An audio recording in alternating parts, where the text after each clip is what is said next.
Bien, pese a la opinión extendida y generalizada de la poca utilidad que tienen los estudios de las ramas de humanidades, yo creo que se debería dejar a la lingüística al margen de esta afirmación, porque la lingüística estudia las lenguas y estas nos representan y son absolutamente necesarias para la comunicación y para cualquier aspecto de la vida. Como sucede con otras facultades, es necesario que existan especialistas que estudien estas lenguas y la propia facultad del lenguaje, porque yo considero que son muchos los aspectos interesantes que podrían ser objetos de estudio y no solo de especialistas, sino de interés general. Por poner algunos ejemplos, cómo se organizan las lenguas, cómo surgen, qué pasa en el cerebro cuando hablamos, cómo se organizan las palabras para a su vez formar oraciones y a su vez discursos, por qué no se habla de igual manera en todas las partes. Yo creo que por todo esto es necesaria la labor de un lingüista que estudie esto, que dé respuesta a estas preguntas y que también tenga en cuenta todo el engranaje que hay detrás, pero también es importante la labor divulgativa de este lingüista para intentar hacer que todo lo que sea sobre las lenguas interese al resto del mundo, ¿no?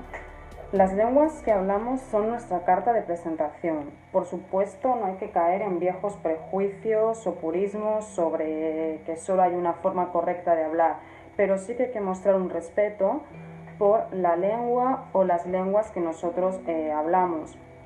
Muchas veces los propios hablantes nativos no saben por qué ocurre una cosa u otra en su propia lengua. Obviamente la hablan perfectamente porque la hablan de manera inconsciente, no necesitan pensar y hablan bien, pero no se preguntan por qué esto se dice de una forma y no de otra, o por qué, según en qué territorio estemos, aparecen formas diferentes y no se dice de la misma manera en todos los lugares. No surge ese sentimiento, esa curiosidad por introspección en algo que realmente tenemos todos los humanos desde que nacemos, independientemente del lugar que sea, aunque lógicamente no sea la misma lengua. ¿Vale? Y sin embargo, da igual a lo que te dediques, la lengua va a tener un papel crucial. Y el ejemplo más drástico ahora, además en los tiempos que corren, es la consulta de un médico, ¿no? O sea, tú le tienes que explicar bien, expresarte bien lo que te ocurre para que él te pueda hacer un diagnóstico y viceversa. Si él no te explica bien lo que te ocurre, tú no lo vas a saber. Por tanto, la comunicación además es un intercambio donde interactúan dos partes o más con principios de cooperación para lograr un entendimiento. Por tanto, realmente las lenguas son ese vehículo que nos permiten todo esto a nivel social, profesional, por lo que se debería dar un poco más de espacio y un poco más de interés. Sobre todo yo considero que es muy importante incidir en no caer en viejos prejuicios con según qué variedades. Todas las variedades del español son aptas, son buenas, por supuesto, dejemos al margen ya el término correcto e incorrecto, y lo más importante, todas son español. Un hablante de Andalucía habla español al igual que lo habla una persona de Madrid o una persona de Galicia, ¿vale? Todas las formas de hablar según la toponimia es español, porque realmente el concepto español no existe, como tampoco existe de ninguna otra lengua, ¿no? Pero si tú piensas en español no te puede venir una imagen, una palabra a la cabeza, no, sino que lo forman todos los hablantes de todas las variedades y además yo creo que más allá de esto resulta hasta bonito, ¿no? Poder identificar más o menos de dónde es una persona por cómo habla. Todas las lenguas que tenemos en este país son importantes, aunque no sea el castellano, aunque no sea esa lengua koiné, esa lengua vehicular que permite la comunicación entre todos, pues, porque es la que tenemos común, ¿no? Pero aún así es muy importante no ver a las lenguas como enemigas. Que haya más de una lengua no significa que hablar una haga menos a la otra. Nosotros en un territorio muy pequeño tenemos la suerte de disponer de muchas lenguas, además del castellano. Además, dos de ellas, catalán y gallego, provienen también del latín como lo hace el castellano, o sea, vienen de la misma familia y en ese sentido están al mismo nivel. Por lo tanto, yo creo que deberíamos dejar al margen todo lo que no son cuestiones lingüísticas y valorar y apreciar toda esta diversidad que tenemos en España, ¿no? Porque al final la diversidad y la pluralidad es lo que nos hace tener esta riqueza artística.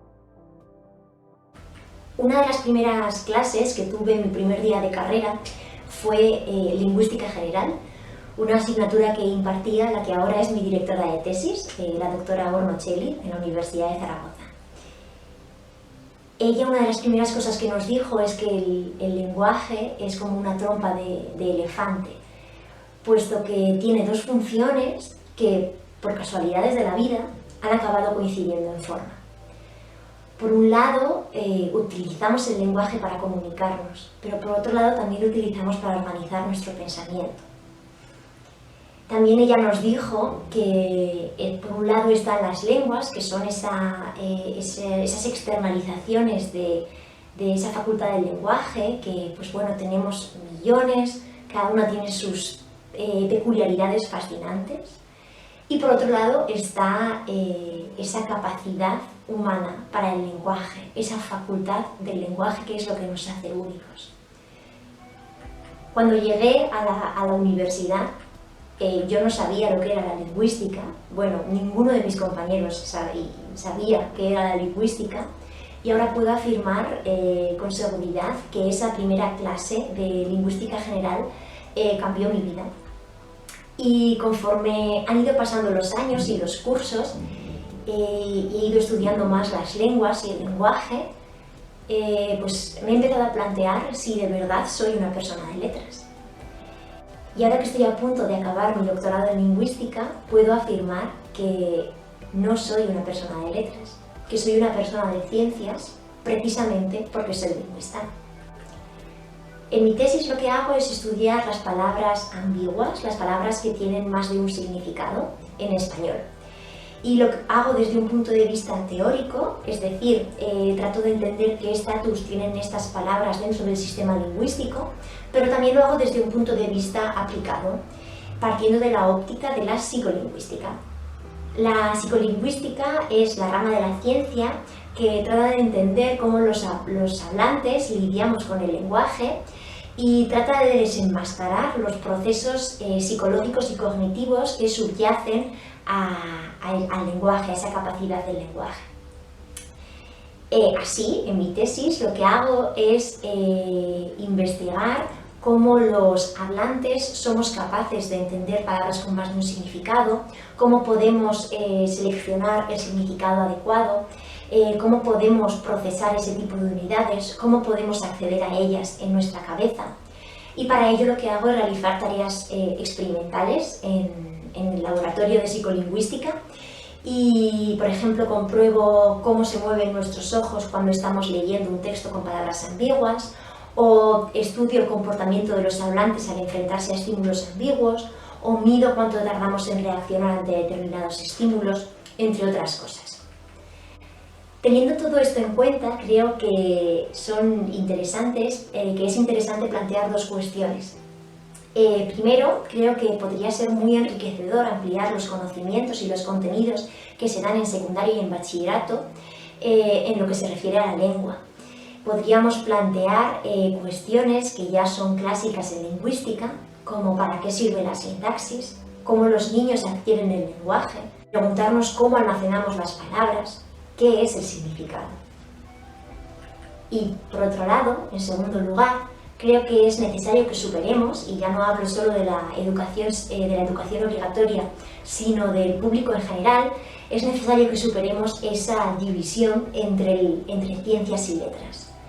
Creo que es esencial que nos demos cuenta de que la lingüística es una ciencia, porque tenemos un objeto de estudio que es el lenguaje humano y intentamos acceder a él partiendo de hipótesis, planteando preguntas, y intentamos acceder a él de manera sistemática y objetiva y a través de un método científico. Y sobre todo también es interesante que nos demos cuenta de que solos no vamos a poder avanzar.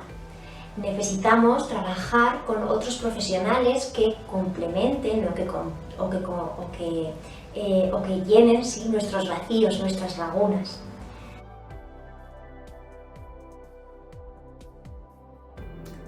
Filología es algo que va más allá de lo que sería el estudio, la investigación de cualquier ámbito lingüístico, literario que nos pueda aportar.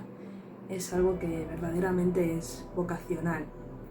De hecho, como bien define el diccionario de la Real Academia Española, la filología es la ciencia que se encarga de entender esta evolución mediante la lengua y los textos escritos que nos han llegado hasta hoy.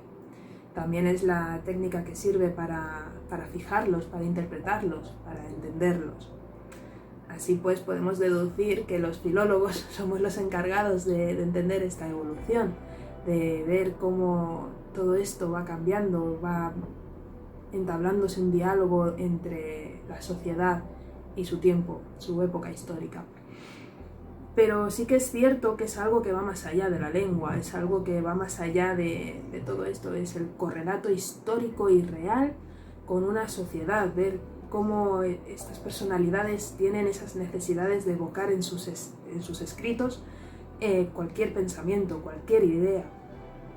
Así pues, es de vital importancia entender esto para poder entablar ese diálogo con las épocas pretéritas, con las que nos anteceden, y entender que es todo un sustrato cultural, literario e histórico que nos han dejado, que ayuda a definir lo que es el hombre y la sociedad moderna de hoy en día. Para ello, los diferentes estudios que han hecho grandes investigadores en el pasado nos han servido como base para poder tener un punto de partida y así colocar pequeñas piezas como si de un gran puzzle se tratara que entre todos tenemos que construir, entender lo que sería la base de cualquier época, de cualquier autor y de cualquier texto escrito. Dicho esto, es de vital importancia entender cómo puede afectar a las distintas épocas, aunque algunas de ellas han sufrido alguna que otra modificación en esos estudios. ¿Qué quiero decir? Que si nos centramos, por ejemplo, en la Edad Media y el Siglo de Oro español, podemos apreciar que hay ciertas interpretaciones que no corresponden con el objetivo de poder entender bien el texto, sino que a lo largo de la historia oficial, sobre todo en el siglo pasado, han podido tener alguna que otra interferencia, sobre todo de corte ideológico, y han quedado muy marcados por este camino. Por tanto, han sido estudios que han catalogado dentro de esta historia oficial, que han catalogado, estudiado, investigado los textos y estas dos etapas desde perspectivas que quizá no era lo más coherente para entender la realidad del texto. Así pues, gracias a los estudios filológicos de hoy en día sobre la Edad Media y el Siglo de Oro, no solo se está intentando eliminar cualquier rastro que no termine de definir bien lo que de verdad quería decir el escritor o lo que de verdad quería decir ese texto escrito, sino que es algo que va más allá de lo que sería el contexto histórico, social, filosófico, cultural, sino también es ver lo que de verdad quería decir el autor. Esto es algo que ha pasado sobre todo con Pedro Calderón de la Barca o Francisco de Quevedo, figuras importantes dentro del siglo XVII español, pero que gracias a los estudios que se están elaborando en esta época contemporánea, podemos apreciar que ya podemos entenderlos bien, ya se pueden leer con exactitud, saber lo que nos quieren decir o lo que nos quieren transmitir. Por lo tanto, podemos observar que es una nueva ventana, es abrir un nuevo camino, y no solo para los grandes nombres, sino también, como ocurre sobre todo en el arte dramático, en ciertos escritores que decidieron también trabajar este nuevo arte de hacer comedias, que cayeron en el olvido por no ser Lope de Vega, por no ser Tirso de Molina, por no ser Calderón de la Barca. Bien, yo creo que todas las personas, independientemente de su profesión y de su gremio, serían capaces de mostrar una lista enorme de escritores hombres españoles y sin embargo los nombres de mujeres quedarían reducidos a 4. O sea, Emilia Pardo Bazán, Rosalía de Castro, Rosa Chacel si tenemos suerte y poco más. Desde luego esto no es porque no hubiera mujeres que se dedicasen a la literatura y desde luego no es por la falta de talento, es por la invisibilidad que existía hacia las mujeres en muchos sectores, pero sobre todo en la literatura y en las artes en general, porque además ellas tenían una doble exigencia, no les bastaba ser buenas, sino que el hecho de ser mujeres hacía que tuviesen que estar en un nivel increíble, en una primera línea, tener medios económicos, tener altavoces para ser reconocidas. Pero desde luego la literatura española tiene muchísimas mujeres escritoras, la generación del 27 también eran mujeres, las famosas Sin Sombrero y muchísimas más coetáneas de Góngora, Quevedo. La literatura escrita por mujeres, estas siempre han estado invisibilizadas, ya que desde un inicio ellas siempre tuvieron problemas para poder introducirse en un mundo que era considerado principalmente, por no decir totalmente, de hombres, y para las que lo consiguieron se vieron con el problema de que tuvieron que autojustificarse o desmitificar su labor de manera que no fueran criticadas, y las que decidieron no hacer esto llegaron a un punto en que su obra fue quemada en los manuales de literatura, y esto lo podemos observar actualmente. No se habla bien de ellas, se centran más en los aspectos y detalles de su vida amorosa, personal, que no en lo que refiere a sus obras mismas, y muchas veces fragmentos de su obra que son introducidos en los manuales de literatura son utilizados en favor de quien escribió sus bibliografías, de manera que los utilizan para criticarlas. Dos casos en los que podemos decir que se produjo esto fueron el caso de María Sotomayor de Zayas y en el caso de Gertrudis de Avellaneda, que las llamaban mujeres masculinas, ya que no era del agrado de quienes escribían sus bibliografías admitir que ellas eran buenas escribiendo. Sin embargo, estas mujeres escritoras, de las que posiblemente apenas conocemos o mucha gente ni conocerá, existen desde la Edad Media. Su aparición se produjo a partir de los siglos XI y XII, donde aparecieron los primeros testimonios, sobre todo en los países de habla germánica, donde ya se hablaba de escritoras, pero no se tenían testimonios, y sin embargo, más al norte de estas ciudades de hablas germánicas, donde eran ciudades más acaudaladas, aparecieron los primeros textos, como es el caso de... En el siglo XIII surgieron las beguinas.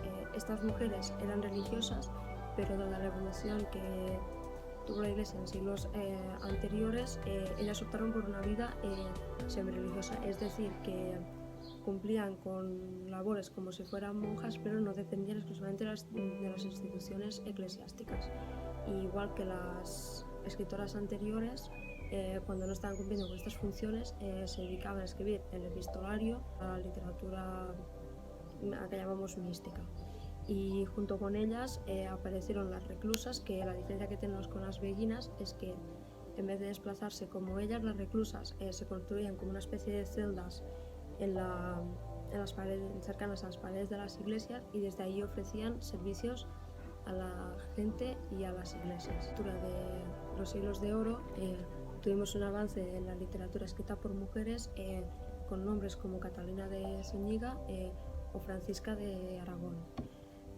En lo que respecta a la novela, no hubo reales avances, ya que la mujer no seguía siendo considerado como un ser pasivo y por ende seguía teniendo dificultades de introducción, y como nombres principales de dramaturgas tenemos a María Zayas de Sotomayor, la cual tuvo mucho problema en los manuales de literatura.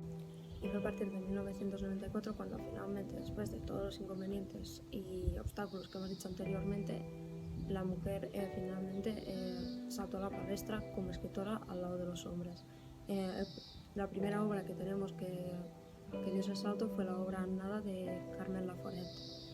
Y con esto, y tratando este tema de la invisibilización, os planteo a pensar de por qué aún ahora, con todos los nombres que he dicho, en los institutos e incluso en las clases de filología de las universidades, por qué no se habla más de estas mujeres y por qué seguimos conociendo más a los hombres que ellas, cuando muchas de ellas, como fue el caso de María Zayas de Sotomayor, tuvieron tanta fama como los hombres. Normalmente, cuando alguien me pregunta qué he estudiado y le contesto que filología clásica, me contesta con una serie de preguntas. ¿Qué es? ¿Para qué sirve? ¿Sabes que eso no tiene salidas profesionales?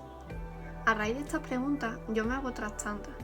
Y es que ¿por qué en la ESO y en bachillerato se estudian tantas asignaturas si luego no forman parte de nuestro día a día? Yo estudié ecuaciones, tablas periódicas, entre otras cosas. Y actualmente, en concreto de esas dos, no me acuerdo. Pero no voy diciendo por ahí que son inútiles porque no formen parte de mi vida personal o profesional. ¿Por qué entonces los profesores de latín y griego tenemos que soportar las preguntas mencionadas anteriormente? ¿O que nuestras asignaturas queden relegadas a un segundo plano? ¿Cómo es posible decir que latín y griego no son útiles si las primeras obras de la literatura occidental están escritas en latín y en griego, sirviendo como base para la literatura posterior, cuando en aquella época se puso nombre a las especies animales y vegetales, se habló por primera vez de igualdad y de democracia?